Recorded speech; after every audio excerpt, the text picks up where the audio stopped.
அனைவருக்கும் வணக்கம். பெரியோர்களே, சகோதரர்களே, சகோதரிகளே, இதற்கு முன்பு திருமண பொருத்தம் பார்ப்பது பற்றி 2 வீடியோக்கள் போட்டுள்ளேன். தயவுசெய்து அதை பார்த்துவிட்டு இந்த வீடியோ பார்த்தால் நன்றாக உங்களுக்கு புரியும். கேபி அஸ்ட்ராலஜி முறையில் திருமணம் பொருத்தம் பார்ப்பது எப்படி என்பதை பற்றி நீங்களே வீட்டில் இருந்தபடியே பார்த்து கொள்ளலாம். இதை அவசரப்படாமல் மெதுவாக எந்த சிந்தனையும் இல்லாமல் ஒரே கவனத்துடன் பார்த்து தெரிந்து கொள்ளுங்கள். என்னுடைய மாணவர்களுக்கு சொல்லக்கூடிய விஷயத்தை அப்படியே உங்களுக்கு சொல்லியிருக்கின்றேன். நண்பர்களே, அன்பு அஸ்ட்ராலஜி சேனல் வழங்கும் அன்பே யோகம் நிகழ்ச்சியில் இன்று நாம் திருமண பொருத்தம் பார்ப்பது லக்ன பொருத்தம் என்ற தலைப்பில் பார்க்க போகின்றோம். இந்த லக்ன பொருத்தம் என்பது நாம் பிறக்கும்போது இருக்கும் நட்சத்திரம் என்பது நம் மனதை ஆளக்கூடிய சந்திரன் என்ற நட்சத்திரம் தான் திசையாக இருக்கிறது. சந்திரன் என்பவர் மனதை ஆள்பவர். பிறக்கும்போது இருக்கும் நட்சத்திரம் என்பது நம் மனதை ஆளக்கூடிய குழந்தை பருவத்தில் உள்ள நட்சத்திரம். நண்பர்களே, அதை வைத்து தான் நாம் பொருத்தம் பார்த்து கொண்டிருக்கின்றோம். எவ்வாறு நாம் இன்று எல்லா விஷயத்திலும் ஒரு பரிணாம வளர்ச்சி அடைந்திருக்கிறதோ, கண்டுபிடிப்பு இருக்கிறதோ, இப்பொழுது மொபைலில் உலகத்தையே பார்த்து கொண்டிருக்கின்றோம்.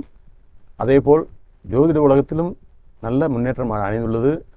அந்த முன்னேற்றமான பாதை, அந்த வளர்ச்சி என்பது தான் அப்டேட். இன்றைய கேபி அஸ்ட்ராலஜி நண்பர்களே, உயிர் என்ற லக்னத்தை நாம் விட்டுவிட்டோம். பொதுவாக இது ஆணின் ஜாதகம், இது பெண்ணின் ஜாதகம். இதை 4ஐயும் இப்பொழுது நான் உங்களுக்கு ஒப்பிட்டு சொல்லப் போகின்றேன். லக்னம் என்பது உயிர், அதுவே பிரதானம். தலை என்று அழைக்கப்படும் சிரசே பிரதானம் என்று கூறுவார்கள். நண்பர்களே, லக்னத்தை வைத்துதான் நாம் பொருத்தம் பார்க்க வேண்டும். ஆகவே இந்த நாம் பார்க்க போவது தாம்பத்திய வாழ்க்கையில் கணவன் மனைவிக்குள் இருக்கும் ஒற்றுமை, வாழ்வின் கடைசி வரை இணைபிரியாமல் இருப்பதை பற்றி லக்னம் சொல்லும். நண்பர்களே, 1, 3, 5, 7, 9, 11 இது எண்கள். இது எதை குறிக்கின்றன? 1 என்பது லக்னம், ஒரு ஆணின் லக்னம். அதேபோல் 3 என்பது லக்னத்திற்கு 3ஆம் இடம், லக்னத்திற்கு 5ஆம் வீடு, லக்னத்திற்கு 7ஆம் வீடு, லக்னத்திற்கு 9ஆம் வீடு, லக்னத்திற்கு 11ஆம் வீடு. நண்பர்களே, இதைத்தான் 1, 3, 5, 7, 9, 11 என்று கூறப்படுகிறது. ஏன் இதை நாம் முதன்மையாக எடுத்துக்கொள்ள வேண்டும் என்றால், ஒரு ஆணின் லக்னத்திலிருந்து எண்ணி வரக்கூடிய இந்த 1, 3, 5, 7, 9, 11ஆம் வீட்டில் லக்னம் ஒரு பெண் அமைந்தால், அல்லது அப்படியே ஒரு பெண்ணின் ஜாதகத்திற்கு இதே போன்று அமைந்தாலும், முதலில் ஏற்படக்கூடியது புரிதல், ஒருவரை புரிந்து கொள்வது, ஒரு ஈர்ப்பு, பிறகு ஆரோக்கியம், பாசத்துடன் இருத்தல், சமாதானமாக போவது, இணங்கி செல்லல், கணவன் மனைவியை புரிந்து கொண்டு, மனைவியை கணவன் புரிந்து கொண்டு இன்பமாக வாழ வழிவகுக்கும். அதை உங்களுக்கு ஜோதிட ரீதியாக சொல்கிறேன். நண்பர்களே, வீடியோவை கடைசி வரை பாருங்கள். பொறுமையாக பார்த்தால் அவசியம் உங்களுக்கு புரியும். ஏனென்றால் இன்று மக்கள் படித்த பட்டதாரிகள் நிறைய பேர் இருக்கின்றார்கள், இளைஞர்கள். நன்றாக பார்த்து புரிந்து கொள்ளுங்கள். இப்பொழுது பொதுவாக உங்களுக்கு சந்திரன் ஒரு ராசியில் 2.25 நாள் இருப்பார். நண்பர்களே, பக்கத்தில் அந்த படத்தை பாருங்கள். நீங்கள் மேச ராசியிலிருந்து மீன ராசி வரை அந்த படத்தில் 27 நட்சத்திரங்களும் நடுவில் எழுதப்பட்டுள்ளது. 108 பாதங்கள் உள்ளன. அனைத்தும் அங்கே பார்த்து கொள்ளுங்கள். டிஸ்பிளேவை பெரிதாகி பார்த்தா நன்றாக தெரியும். இதில் உணர்வுபூர்வமான வாழ்க்கை நடத்துவது என்பது இந்த 1, 3, 5, 7, 11ஆம் பாவங்கள். நண்பர்களே, ஏன் சந்திரனை குறிப்பிட்டு சொல்கின்றேன் என்றால், உங்களுக்கே தெரியும், சந்திரனும் சுற்றுகின்றார் பூமியை, பூமி சூரியனை சுற்றுகின்றது, மற்ற கோள்களும் சுற்றுகின்றது. இது அனைவருக்கும் தெரிந்ததே. இந்த சந்திரன் 27 இந்த ராசியை கடக்கும்போது 2.25 நாள் ஒரு ராசியை கடந்து செல்கின்றார். மொத்தம் 27 நட்சத்திரத்தை கடந்து செல்கின்றார். ஒவ்வொரு நட்சத்திரத்தும் ஒவ்வொரு நாள் இருப்பார். அந்த ராசியில் குறிப்பிட்ட நட்சத்திரத்தில் இதுபோன்று லக்னம் அமைந்தால் ஒரு ஆணின் ஜாதகத்திற்கு, அந்த சந்திரன் 1ஆவது வீட்டுக்கு வரும்போது 2 பேருக்கும் ஒரே சிந்தனை இருக்கும். அதாவது அதுதான் ஜாதகனின் உயிர் சிந்தனை. அந்த சந்திரன் 3ஆவது வீட்டுக்கு வரும்போது தைரியம், வீரியம், காம உணர்வை தரக்கூடிய வீடு. இருவருக்கும் ஒரே மாதிரி இருக்கும். அதே சந்திரன் சுற்றி வரும்போது 5ஆவது வீட்டுக்கு வரும்போது காதல், அன்பு, சந்தோஷம் என்பது இருவருக்கும் ஒரே மாதிரி இருக்கும். 7ஆவது வீட்டுக்கு வரும்போது ஒருவரை மற்றவர் சந்திக்கும் தன்மையும், அதே நேரம் சமமாக பாவிக்கும் எண்ணங்களையும் உருவாக்கும். அந்த நட்சத்திரங்கள் அவர்களுக்கு அந்த பாதையை வழிவகுக்கும். 9ஆவது வீட்டிற்கு வரும்போது சந்திரன் அங்கே உள்ள நட்சத்திரத்தில் வரும்போது இந்த ஆண் ஜாதகத்தில் இங்கிருந்து எண்ணி வர 9வது வீடாக இருப்பதால் அங்கே இருமணமும் ஒன்று சேரும்போது அங்கே இறைவன் வந்து குடிகொள்வார். ஆகவே இதை பாக்கியஸ்தானம் என்று அழைக்கின்றோம். லக்னத்திற்கு ஆண் ஜாதகத்திற்கு 11வது வீடு கும்பம், இது லக்னமாக அமைந்தால் ஆசைகள் நிறைவேறும், பூரண மகிழ்ச்சி உண்டாகும். இதைத்தான் நாம் லக்னத்திற்கு 1ஆம் பாவம், 3ஆம் பாவம், 5ஆம் பாவம், 7ஆம் பாவம், 9ஆம் பாவம், 11ஆம் பாவம் ஆகிய பாவங்கள் என்றால் அந்த வீட்டை குறிப்பிடுகிறோம். எப்படி மனித உடலையும் மனதையும் தாம்பத்தியத்தையும் ஒன்றோடு கோர்த்து ஒரு மாலையாக மாற்றுகிறது நண்பர்களே. உடலால் 2 பேர் இணைவது வாழ்க்கை அல்ல. 2 வெவ்வேறு குணங்கள் எண்ணங்கள் கொண்ட மனிதர்களின் மனங்கள் ஒன்றாக இணைவதுதான் உண்மையான வாழ்க்கை நண்பர்களே. கணவன் மனைவிக்கு இடையே மன ஒற்றுமை இல்லை என்றால் அங்கே இல்லறம் சிறக்காது. திருமண பந்தத்தை பற்றி கவியரசு கண்ணதாசன் ஆயிரக்கணக்கான வரிகள் எழுதியிருந்தாலும் தற்போது ஒரு சிறு உதாரணத்திற்கு பாசமலர் படத்தில் அவர் எழுதிய இந்த ஒரே ஒரு வரி போதும். மலர்களை போல் தங்கை உறங்குகிறாள், அண்ணன் முகத்தை கண்டு மயங்குகிறாள். இந்த பாடல் ஆரம்ப வரிகளில். இந்த பாட்டு கல்யாணம் பண்ணி போகின்ற தங்கையை வாழ்த்தும் போது கவியரசர் கண்ணதாசன் ஒரு உன்னதமான வரியை வைத்திருப்பார். மலரின் நறுமணம் கலந்தது போல் மனதினில் உறவினில் கலந்தவள் வாழ்க என்று வரும். மலரையும் அதோடு வாசனையும் எப்படி பிரிக்க முடியாது, அப்படி கணவனும் மனைவியும் பிரிவில்லாமல் கலப்பதுதான் உண்மையான திருமணம் என்று சொன்னார் கண்ணதாசன் அவர்கள். இந்த பாடலில் அண்ணன் சிவாஜி கணேசன் கல்யாணம் ஆகி தன் கணவனின் வீட்டிற்கு போகவிருக்கும் தன் தங்கைக்கு சாவித்திரிக்கு வாழ்த்து பாடுவது போல் படத்தில் அமைத்திருக்கும்.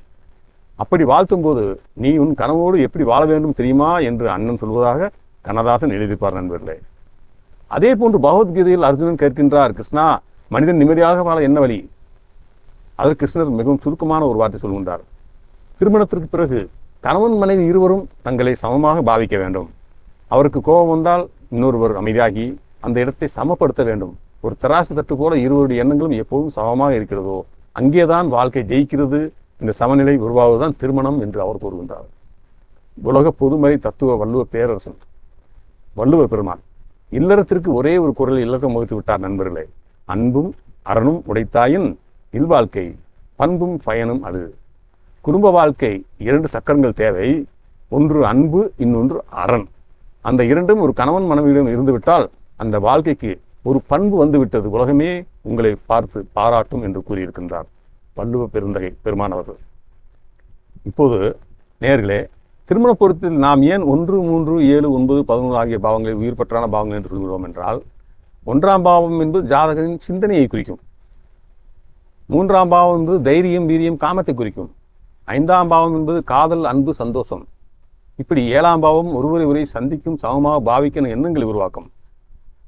இப்படி இந்த பாவங்கள் அனைத்தும் உங்களுக்கு அந்த சந்திரன் சுற்றி வரும்போது, அந்த நட்சத்திரத்தில் இருக்கும்போது ஆணின் ஜாதகத்திற்கு இப்பொழுது இங்கே உள்ளது போல் லக்னம் அமைந்தால், மேச லக்னமாக இருந்தால் இப்படி, இதே ரிஷப லக்னமாக இருந்தால் ரிஷப லக்னத்திலிருந்து 3வது வீடு, ரிஷப லக்னத்திலிருந்து 5வது வீடு என்று எடுத்துக்கொள்ள வேண்டும். இப்படி ஒவ்வொரு லக்னத்திற்கும் மாறும். இது ஆணுக்கும் பெண்ணுக்கும் பொருந்தும் நண்பர்களே. இப்படி அந்த சந்திரன் அந்த இடத்தில் வரும்போது ஆணுக்கு மனதில் ஏற்படக்கூடிய விஷயங்கள் அதே சமயம் பெண்ணுக்கும் அது ஒத்துப்போகும் அளவிற்கு ஒரே மனநிலை வாழ்வார்கள். அந்த மனம் ஒரே நிலையில் இருப்பதைத்தான் மனம் திருமணம். திரு என்ற அடைமொழி அது இருவரின் மனத்தை குறிக்கும். மனம் என்ற வார்த்தையை சந்திரன் ஆள்கின்றார். அங்கே முக்கியமாக வருவது மனமே. அந்த மனமது செம்மையானால் மந்திரம் ஜெபிக்க வேண்டாம் என்று பெரியவர்கள் கூறினார்கள். அதுபோன்று அங்கே நாம் இந்த பொருத்தத்தை வைத்து பார்க்கும்போது இருவரும் கடைசி வரை 80, 90 வயது வரை கூட ஒரு சிலர் விட்டு கொடுக்காமல் வாழும் வாழ்க்கையை நாம் பல வீடியோக்களில் பார்த்திருக்கின்றோம். அதை இந்த திருமண பொருத்தம் லக்ன பொருத்தம் என்று கூறுவார் நண்பர்களே. இப்பொழுது 2ஆம் பாவம் பணத்தை பற்றி பேசும். பணம் மட்டுமே வாழ்க்கை என்று ஓடிக்கொண்டே இருப்பது, அதுதான் 2ஆம் பாவம். இங்கே பாருங்க, 2, 4, 6, 8, 12. 4ஆம் பாவம் என்பது சொத்து, வீடு, வாகனம் என்று இருப்பது. 6ஆம் பாவம் என்பது கடனையும் நோய் மற்றும் எதிர்ப்பு இதை காட்டும். அதே நேரம் வேலை என்று குடும்பத்தை மறந்து இருப்பது. 8ஆம் பாவம் என்பது அவமானம், வீண் சண்டை, மன உளைச்சலை கொடுக்கும். இருவரும் எதிர்மறையான சிந்தனையை கொடுத்து ஒற்றுமையை குலைக்கும். 12ஆம் பாவம் வீடு என்பது கணவன் மனைவியிடையே ஒற்றுமையை பாதிக்கும் நண்பர்களே. ஆதலால் தான் நம் முன்னோர்கள் கூறினார்கள், ஒரு லக்னத்திற்கு இதுபோன்று அமைந்தால் நன்றாக இருக்கும் என்று. அதே லக்னத்திற்கு மேச லக்னத்தில் பிறந்த ஆணுக்கோ பெண்ணுக்கோ 4வது வீடு, 8வது வீடு, 12வது வீடு லக்னமாக அமைந்தால் அது நன்றாக இருக்காது என்றும், அதே ஆணிற்கு மேச லக்னத்திற்கு 2வது வீடு 6வது வீடு 10வது வீடு அமைந்தால் மத்தியமமான பலனை தரும். சிறப்பானது இது சிறப்பு, இது நன்றாக இருக்காது, இது சுமாரான பலன் நண்பர்களே. ஆதலால் இந்த லக்ன பொருத்தம் என்பது இவ்வாறு நாம் அமைக்க வேண்டும். அடுத்து இந்த 12 ராசிகளில் 27 நட்சத்திரங்கள் இருக்கின்றன. நீங்கள் பிறக்கும்போது லக்னத்தில் ஒரு நட்சத்திரத்தில் பிறந்திருப்பீர்கள். அந்த நட்சத்திரம் ஒரு ஆணுக்கும் பெண்ணுக்கும் பொருந்தி வருகிறதா என்பதை அடுத்த வீடியோவில் பார்ப்போம் நண்பர்களே. இப்பொழுது ஒரு சின்ன பெரியவர்கள் சொன்ன கருத்தை நான் உங்களும் பகிர்ந்து கொள்கிறேன். உன்னை மகிழ்விக்க உணவு உட்கொள், பிறரை மகிழ்விக்க உடைகளை அணிந்து கொள், குழந்தைகள் மகிழ்விக்க கொஞ்சி விளையாடு, தந்தையை மகிழ்விக்க தந்தை சொல் கேட்டு நடந்து கொள், ஆசானை மகிழ்விக்க நன்றாக படி, உறவினரை மகிழ்விக்க பொருள் கொடுத்து உதவு, மனைவியை மகிழ்விக்க காதல் உறவுகள், கணவனை மகிழ்விக்க சரியான உணவு பரிமாறு, பிள்ளைகளை மகிழ்விக்க நல்ல புத்தியை, அதாவது அவருக்கு பிடித்த விஷயங்களை கூற வேண்டும், பெற்றவர்கள் மகிழ்விக்க உன் கடமையை செய், அனைவரும் மகிழ்விக்க பணிவுடன் நடந்து கொள் என்று நம் முன்னோர்கள் கூறினார்கள் நண்பர்களே. இவை அனைத்தும் அறிவுபூர்வமான உணர்வுபூர்வமான விஷயங்கள். இந்த உணர்வுபூர்வமான விஷயங்கள் என்பது 1, 3, 5, 7, 9, 11 என்பது ஒருவருடைய வாழ்க்கையில் ஆயுள், ஆரோக்கியம், சந்தோஷம், மகிழ்ச்சி இவை அனைத்தும் தரக்கூடியது. 2, 4, 6, 8, 12 என்பது ஒருவருடைய வாழ்க்கையில் பொருள் பற்றான விஷயத்தை பணம் பணம் என்று அடைந்து கொண்டு வீட்டில் மனைவியோடு சந்தோஷமாக இல்லாமல், பிள்ளைகளை கொஞ்சி விளையாடாமல், தாய் தந்தையரை கவனிக்க முடியாமல், பணத்தை தேடியும் பொருளை தேடியும் சொத்துக்களை குவிக்கும் வேலையை செய்து கொண்டே இருப்பதுதான் இந்த 2, 4, 6, 8, 12 என்பது. ஆதலால் நாம் ஆரோக்கியமாக இருந்து குழந்தைகளை ஆரோக்கியமாக வளர்க்க இப்பொழுது இது போன்று லக்ன பொருத்தம் பார்த்து திருமணத்தை நடத்துவது என்பது மிகவும் நன்றாக இருக்கும் நண்பர்களே. திருமண பொருத்தம் பார்க்கும்போது இருவரின் பிறந்த தேதி, பிறந்த நேரம், பிறந்த 2 ஜாதகங்களை கணினியில் கணித்து பிறகு அது பொருத்தம் உள்ளதா என்பதை பார்க்க வேண்டும். உங்களுக்கு ஏற்படும் சந்தேகங்களை கமெண்ட் பதிவில் கேளுங்கள், தாராளமாக கேளுங்கள்.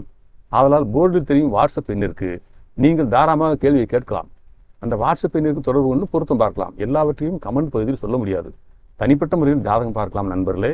அதிலும் உங்கள் பிறந்த நேரம், பிறந்த ஊர், பிறந்த தேதியை நீங்கள் அனுப்பி வைத்தால் ஜாதகம் பார்க்க நாங்கள் 30 வருடம் இந்த கேபி அஸ்ட்ராலஜி முறையில் இன்றைய நிலையில் அப்டேட்டான விஷயங்களை உங்களுக்கு உங்கள் கேள்விகளுக்கு பதில் சொல்ல காத்திருக்கின்றோம்.